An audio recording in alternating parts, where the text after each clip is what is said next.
Here is another in NBC's great parade of new shows.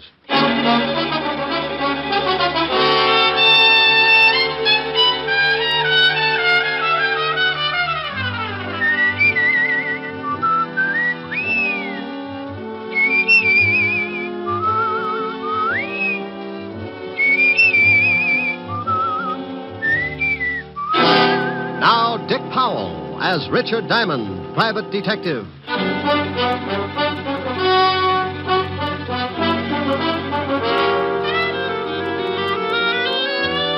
Hello there. This is Diamond. You know, I'm sure a lot of you people have never seen this big city of New York that I live in, but you ought to. It's really worth seeing. I don't mean a 4-bit tour in a bus. I mean that one time that you stop along the way and really take a good look. Maybe it's from a building 40 floors up. You brace yourself against the stiff morning breeze and you lean out and watch the biggest city in the world wake up, stretch, roll up its progressive sleeves and go to work. Or maybe it's 6 o'clock in the evening and you're on your way home. You hold up at a busy intersection and you feel the Colossus even before you see it. You look behind, to the right, the left, and then up. And there it is. You could only take in 3 blocks maybe, but the pushing crowds and towering buildings are a common denominator for the Bronx, Park Avenue, and Flatbush. The rest you have to imagine because your dinner's waiting. Well, I'm lucky in a way. My dinner's ready when I start throwing nickels in the automat. My meals and my time are freelance, and my work is a ringside ticket to the biggest city in the world. Sure, it's lonely sometimes, and trouble walks the streets on a 24-hour beat. But that's how I pay my rent. Trouble's my silent partner, and he sends me everything from divorce labels to some marked City Morgue, DOA, dead on arrival. One night last week, old man Trouble was sitting curled up on a doorstep watching 2 thugs hiding in the shadows of a building. Trouble had a big smile because he was cooking up a king-size mess for yours truly. Hey, Lou. Yeah? Ain't he ever gonna come out? He'll come out. We just gotta wait, that's all. Hey, Lou. Yeah, what is it? I hope he comes out soon. That cop car is due in a little while. Yeah. Hey, supposing they drive up the street just when he comes out. Then we don't use the artillery. We don't? We follow him and get him someplace else. Okay. Hey, Lou. What? Here he comes. Yeah. You ready? Yeah, sure. Look, he's got his 2 big watchdogs with him. Get set. Now. We better get going. Don't run, stupid. You think we was being clocked? Hey, Lou. There's that lousy cop car. Come on.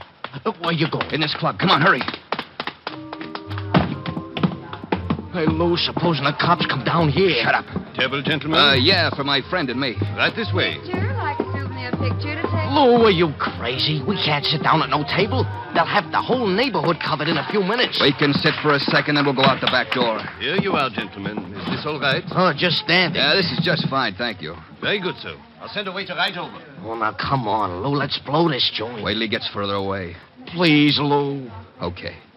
Now you go first. Take your time. I'll follow you. Picture, sir? Huh? No, miss. We don't want no photographs. Yeah, we don't want none. Thanks, just the same. Oh, that's okay. Picture? Like a souvenir picture to take home? Yes, thank you. Well, come on. Right behind you. Now, hold it right there. No. Don't move. Thank you. That will do you develop, Shorty. Hey, Mel, hold it a minute. Yeah, what is it? It's that dame. This is no time to start looking at dames. No, you fathead. The one with the camera. So she's got good-looking legs, but we got... Uh-oh. What's the matter? There's a cop in the door. Get going, but take your time. I'll tell you about the dame later. Oh, Lynn, Yeah? What is it, Monsieur Davis? where are you going? Back to the dark room to develop these pictures? You always said not to keep the customers waiting, didn't you, Monsieur Davis? I'm glad to see you listen to your employer. I'll just come along to see how this batch turns out. This batch isn't any different from the last 100 batches. We'll just go along and see. Oh, that does it. I beg your I pardon. said that does it. You cornered me in that dark room once, and it was all I could do to keep you away from me. Lynn, If you think that just because you run this place, you got a right to make passes at me, you better get yourself a new girl. maybe that isn't such a bad idea. Come to think of it, I kind of go for it myself. And as long as I'm quitting, here's something you've been asking for a long time. Hey, what do you think you're doing? Now get out of my way. That phony French accent may fool the customers, but it doesn't fool me. You get out of here. Pick up your check and get out of here this minute. You little... Oh! Now, what were you going to say, Mr. Davis? Get out. Get out.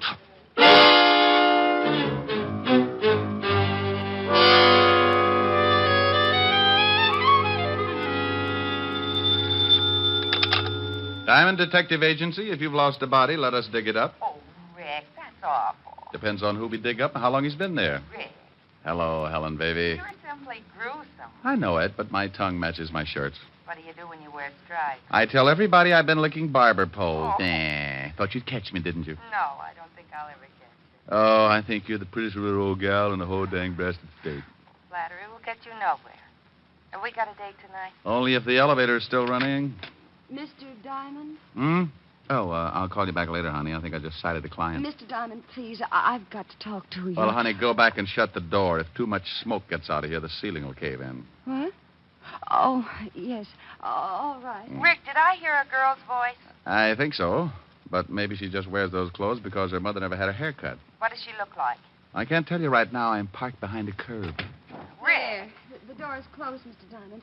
Now may I speak with you, please? Helen, I'll call you later. I don't care if she is a prospective client. You face the window when you're talking business. Well, there's a cigarette ad out there. Why look out at an ad when the slogan's right here in my office? Slogan? Yeah, you know. So round, so firm, so... Rick. Bye, baby. Now, you were saying... I want to hire you to protect me, Mr. Diamond. I know an easier way. Wear a diving suit. Mr. Diamond, put your eyes back in your head. And please listen to me. My life is in danger. There's an answer for that, too, but go on. Tell me the story. Well, my name is Knight. Miss? Yes. Yes. In the last 2 days, there have been several attempts on my life. By whom? Well, I don't know. Swell. Do you know why anyone would want to kill you? No, I don't. Well, now we're getting someplace. Don't be funny, Mr. Diamond. I tell you that twice an attempt has been made on my life. How? Well, the first time a man followed me home and tried to break into my apartment. I screamed and then frightened him off. Maybe he was lonesome. What about the other time? Well, I don't know whether it was the same man or not, but the next night a man jumped out of a car and tried to make me go with him. I kicked him and ran down the block. Sounds more like a kidnapping than attempted homicide. Why didn't you tell this to the police? Oh, I did. They investigated, but I couldn't give them enough to go on, so they just put a man watching my apartment. I bet he has to stand in line. Didn't they give you an escort? No. They seemed to think I was after some kind of publicity or something. They told me it was all right to go out in the daytime, but to stay in my apartment for the next couple of nights. Sounds reasonable. Will you help me, Mr. Diamond? I'm afraid this will happen again. My dear, my fee is $100 a day in expenses. 100 a day? Oh, Mr. Diamond, I don't have that kind of money. Well, neither do I, but if I starve, I do it with dignity.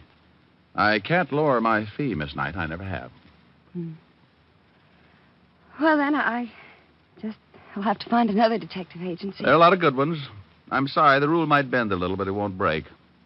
If I took the job knowing you couldn't pay half the fee, 10 minutes later, some guy from Texas with an oil-soaked wallet might want to hire me to count his gas stations. Sorry, but it's a tough world, Miss Knight. Yeah. Well, thanks, Mr. Diamond. Maybe you could recommend someone? Oh, any of them are good. Just close your eyes and open the classified. Well, goodbye, Mr. Diamond. I'm sorry. So am I. My conscience just slit its throat. Like you said, Mr. Diamond, it's a tough world. The toughest. Goodbye. Yeah. No, nuts. Yeah, what is it? Diamond? He's hiding his head in the desk. I'll get him for you. Come on out, you heel. Look, I don't know who this is, but put Diamond on the pipe. This is Diamond. Wait till I get the bad taste out of my mouth. Look, you can wet your whistle later. I've always wondered what happened to people who said that. Is there a dame in your office named Knight? Well, there was. She left just before you called. Well, let me give you a little tip. If she hired you, you're going to start feeling overworked right now, so tell her you don't want the job. Oh, I am, huh? Yeah. Or your nearest relative is going to have to come down and identify the body. You know something? No, what? A couple of minutes ago, I proved that a good businessman can start looking like a big fat heel for a lousy $100 a day in expenses. Huh? Don't work on it too long, but stop in sometime, Buster. I'd like to help you spit out your teeth. You better listen to what I say, Shamus. You're way out of your class in this one. I'm always out of my class when I talk with slobs. And if you don't like it, look me up. I'll be working for Miss Knight. I went out of my office in a hurry. When somebody tries to push me around, it's like giving a kid a slingshot in a hothouse. You can tell him all night not to do it, but by morning, he's busted every window in the place. I hoped I might catch Miss Knight before she got to the street, so I grabbed the elevator and went down to the first floor. I couldn't find her in the lobby, so I went out on the sidewalk. The street was crowded, but those curves showed up like a covered wagon on Madison Avenue. She was just starting across Broadway when a big black sedan pulled up and a guy climbed out after her. I took off as fast as my little 175 pounds would carry me and cut kitty corner across the street with an eye on the black sedan. The guy had her by the arm, and I knew when she stopped struggling, he'd showed her his gun. I was on a dead run, going to make like a big hero, but his .38 changed my mind. He missed with the first one, then he shoved the girl away from him and tried again. I could hear the slug whine past my head, so I hit the sidewalk right next to the girl. He jumped for the car. I just lay there and watched him drive off. Did you get the license number? Oh, it was covered with mud. Gee, I guess you must look pretty silly just sitting here. Yeah. Got some jacks? I'm a whiz at forces. Maybe you believe me now, Mr. Diamond. Yeah. Here, let me give you a hand up. Thanks. Now, come on, let's get out of here. We're collecting a crowd. Where are we going? I know a policeman who can't understand attempted assault. He says it's not necessary. And believe me, baby, he's got a cure for it. Come on.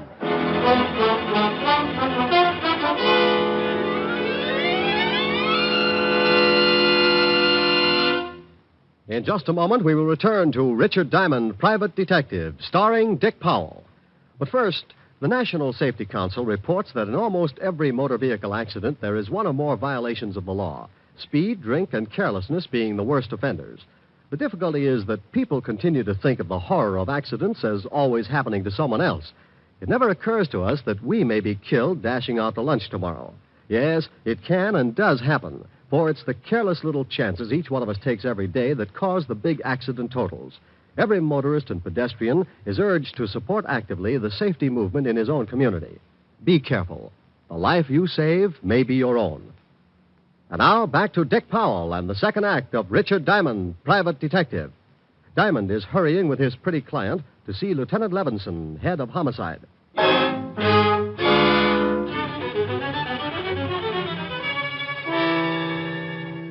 I hailed a cab, and 10 minutes later, Lynn Knight and I were walking into the 5th Precinct Police Station. Sergeant Otis looked up and started to say something, but when he saw what I was with, he changed it to a low whistle. Oh, stop puckering, Otis. You look like you've been unstopping sinks. Oh, very funny, wise guy. How about the introduction? Miss Knight, Sergeant Otis. Homicide's answer to mercy killings. Hello, Sergeant. Yeah, don't pay no attention to him, Miss Knight. He was born with a nasty disposition. Is the lieutenant in, Sergeant? Yeah, go ahead. He'll see you. Nice meeting you, Miss Knight. Nice meeting you, Sergeant. Otis. Yeah? Stop clucking. You'll have every rooster in town in here. Hello, Walt. Who's that with you? This is Miss Knight. Is she dead? Walt, say something nice to the lieutenant, dear. After that last remark? Oh, look, Miss Knight, I'm sorry, but this guy you're with has a talent for finding homicides. I'm suspicious of everyone I see him with, because even if they walk into my office with him, he'd do it just to confuse me. Well, I'm quite alive, Lieutenant. Then let me give you a friendly tip, Miss Knight. Stay away from this guy. His sense of humor will turn your hair white. Oh, isn't he a dream? Walt, Miss Knight wants protection. Yeah, I see what you mean. Walt, now stop gnawing on the desk and listen to me. Miss Knight is in line for a murder or for kidnapping. I knew it. She wants protection, and you're going to give it to her. That's not my department. This is homicide, isn't it? Of course it is, but you know very well we don't go to work until you're dead. Well, honey, I guess you'll just have to run out and get yourself killed. It's the only way. Now you stop that. Send her to another department. They'll give her all the protection she needs. She's been there. They stuck a guy out in front of her apartment. Now, look, I just saw a hood try to muscle her into a car. He took a shot at me, and you know bullets give me that let-down feeling. Now, put one of your boys with her until I can do something about clearing this thing up. What's your full name, Miss Knight? Lynette. Lynn, for short. Where do you live and where do you work? I live at 419 West 48th Street, apartment 309. I quit my job 3 days ago. Where was this job? The Circus Club on 52nd Street. I took pictures. Pictures? Yeah, you know. Souvenirs of the customers. Oh. Why'd you quit? Well, my boss got grabby. I slapped him around. Hey, wait a minute, honey. Did you say Circus Club, 52nd Street? Yeah? What about it? Walt, didn't somebody gun down Al Rigoletta and two of his boys right near there? Say, you're right. 3 nights ago. You didn't see that shooting, did you, Miss Knight? Well, no, but I read about it the next day. Well, if you didn't see it, they couldn't want to get at you just because you were a witness. Oh, this is screwy. What have we got to work on? You just put a man to guide her. I'm going to see what I can do. All right, but only because I owe you a favor. Otis, Yeah, Lieutenant? get in here. Otis, Yes, Otis. He's not as stupid as he looks. want to bet? He couldn't be and live. You want me, Lieutenant? Not for keeps. I want you to stay with Miss Knight here until I tell you to come home. Somebody's trying to get rough with her. Got it? Yeah. Walt, have you found any eggs around the office? Eggs?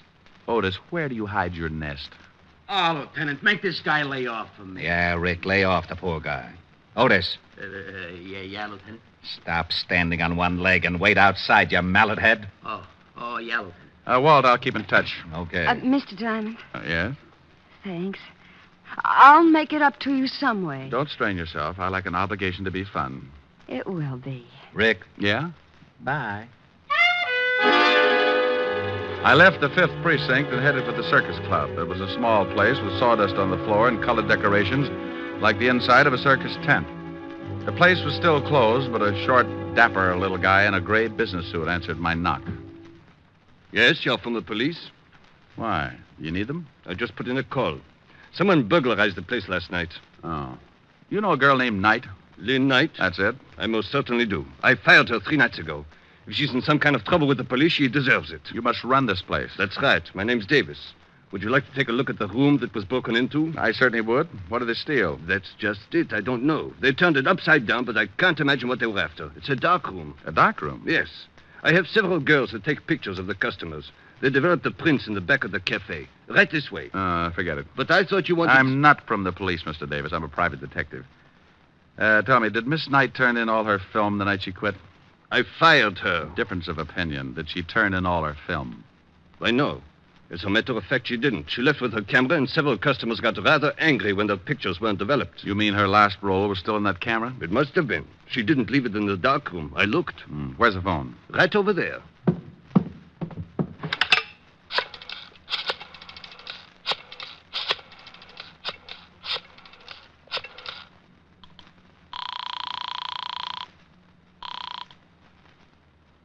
Lieutenant Levinson, homicide. Walt, I think I've got something. Diamond, I've got something, too. A sour stomach and headache. What's the matter? Otis followed that night dame halfway home when some guy stepped out of an alley and split his head with a sap. He's down in emergency getting his skull crocheted. What about the girl? We don't know. Otis can't remember. Oh, that's dandy. I'll call you back. Now, you wait a minute. I can't. Bye. I had one of those muscle-bound hunches. And I had to work fast or Lynn Knight was going to get herself kicked around and maybe end up in the city morgue. I remembered her dress. And 15 minutes later, I was standing in front of room 309. I could hear the phone ringing from somewhere inside, so I waited to see if anyone answered it. On the 3rd ring, I tried the door. Well. Hello? Who is this? This is Diamond. Oh, thank goodness. This is Lynn Knight. Well, where the devil are you? Lieutenant Levinson said you'd disappeared. I'm in a bar on 50th Street. That man who tried to shove me into his car this afternoon hit Sergeant Otis on the head, and I've been running ever since. How did you know I was here? No, I didn't. I called your office and got no answer, so I just took a chance maybe you'd gone looking for me. I was, but I was looking for something else, too. Tell me, baby, have you got a camera? Why, I did have. Did have. What happened to it?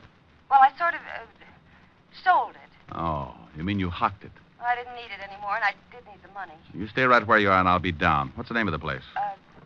2320 Club. Please hurry, Mr. Diamond. I'm scared. Okay. I want to ask you something else. Hello? Hello? Oh, I thought you'd hung up. No, I thought you... Lynn, Yeah? is there an extension on this phone? Why, yes, in the bedroom. Say, you don't think... I don't know. Wait a minute. Hey, what are you guys... Oh! Mr. Diamond? Are you still on the... Okay, Mel. Let's go get the dame. Hey, that was pretty smart waiting around and listening in on the extension, Lou. What do you want me to do with the shamus? He looks like he can still hear things. Well, turn them off. Sure. Okay. Okay, let's go. What are you limping for? I kicked him with the wrong foot. I got a lousy ingrown toenail. I laid there trying to crawl back to a more sensible way of life.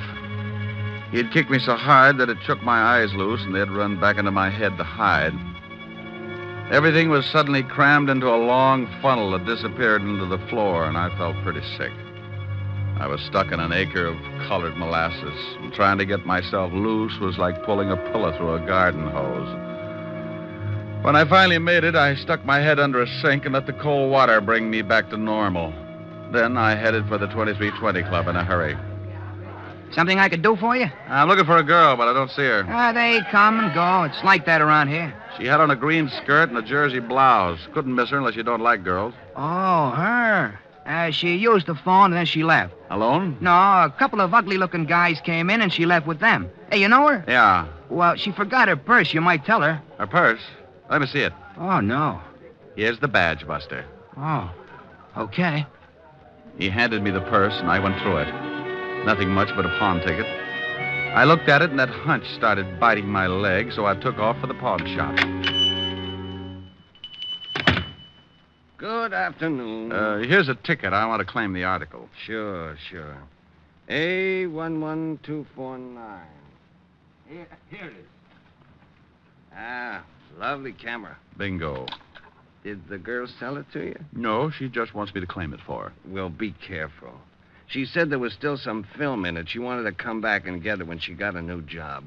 $15, please. Yeah, here you are.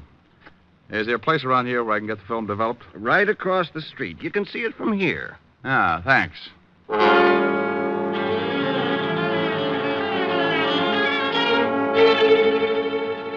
Here it comes. Yep, it's coming up, but we'll leave it in a little longer. Hey, maybe I'm nosy, but what's so important about this roll of film?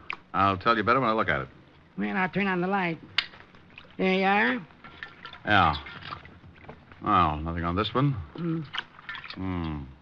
Nope.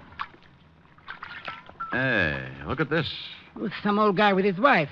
Is that what you wanted to find? You see those two guys in the background that look like they're just sneaking out of a chicken house? Yeah, so what? The one in the back is Lou Garzoni. The gangster? Yeah.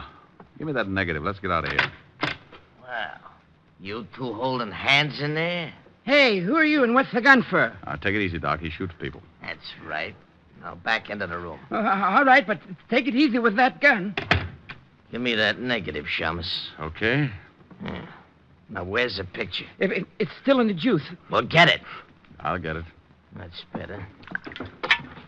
Well, come on. I can't seem to find it. Oh, yeah? Look for yourself. I'll look. See?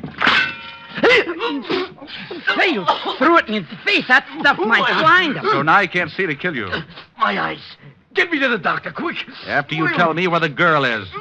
212 West 45th Street, apartment 513. Hurry, I can't stand it. Call a doctor for this guy and then get hold of Lieutenant Levinson, 5th Precinct.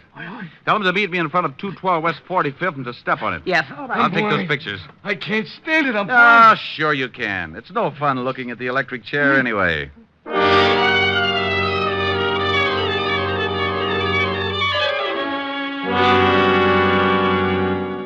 Apartment 513, he said? Oh, here it is. Yeah. If Lou Garzoni's in there, we got to take him by surprise or he'll knock off the girl. Otis is down in the alley, so he won't get out that way. Well, here goes. I hope it works. Yeah, who is it? Oh, Mel had an accident. He sent me up to tell you. What's your name? Tony Vega. Well, why didn't you say so? I thought you was in stir... Coppers! You dirty cops ain't gonna... How about it, Walt? He's on his way. Where's the girl? Probably in the other room.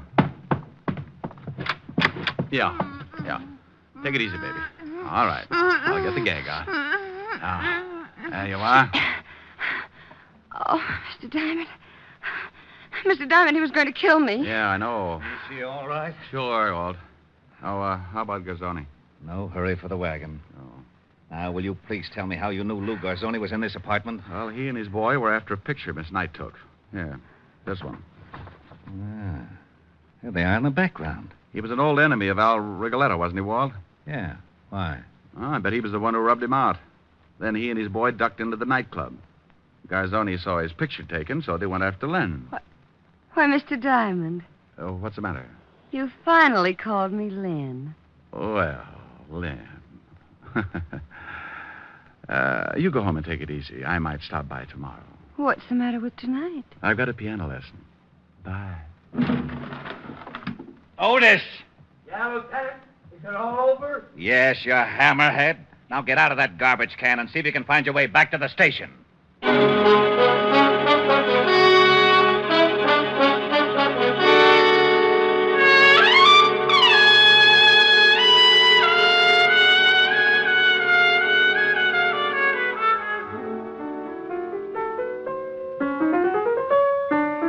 Oh, Rick, stop it. Okay. Rick, Hmm? tell me about the girl in your office. Oh, nice kid, lovely eyes. I'm jealous. Good for you. And I'm mad. You're so busy. You like the new piano? Oh, yes, yes. It's a big one. Must have taken a herd of elephants to make the keyboard. Sing something. What does really baby want? I don't care. Okay.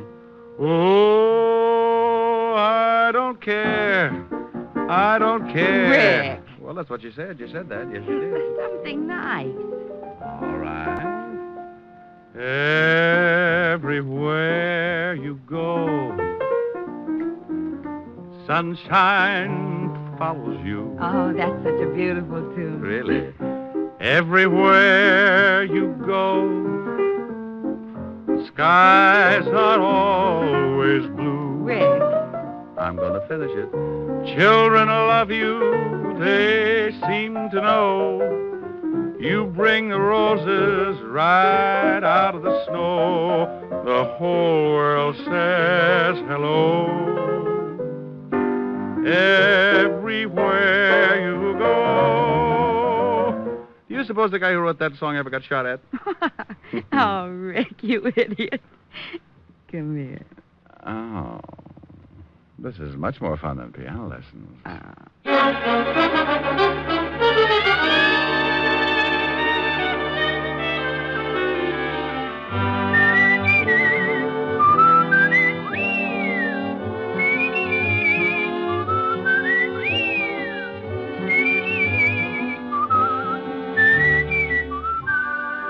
You have just heard Richard Diamond, Private Detective, starring Dick Powell. Helen was played by Virginia Gregg, Lieutenant Levinson by Ed Begley. Also in our cast were Wilms Herbert, Joan Banks, Paul DuBois, Herbert Ellis, and Sidney Miller. Music was under the direction of Frank Worth. Richard Diamond is written by Blake Edwards and directed by Richard Sandville. And now, Dick Powell. Friends, I want to remind you of the wonderful group of programs NBC has on tap for tomorrow afternoon and evening. Shows like Hollywood Calling, Guy Lombardo, Four-Star Playhouse, The Ethel Merman Show, and the NBC Symphony. For the best in radio listening tomorrow and always, keep your dial tuned to your favorite NBC station. Dick Powell soon will be seen in the screen version of the best-selling novel, Mrs. Mike. And don't miss the interesting story, My Mr. Powell and His Mr. Diamond, in the September issue of Radio Mirror, now on your newsstands. Now, this is Eddie King, inviting you to be with us again at this same time next week, when we will again bring you Dick Powell as Richard Diamond, Private Detective.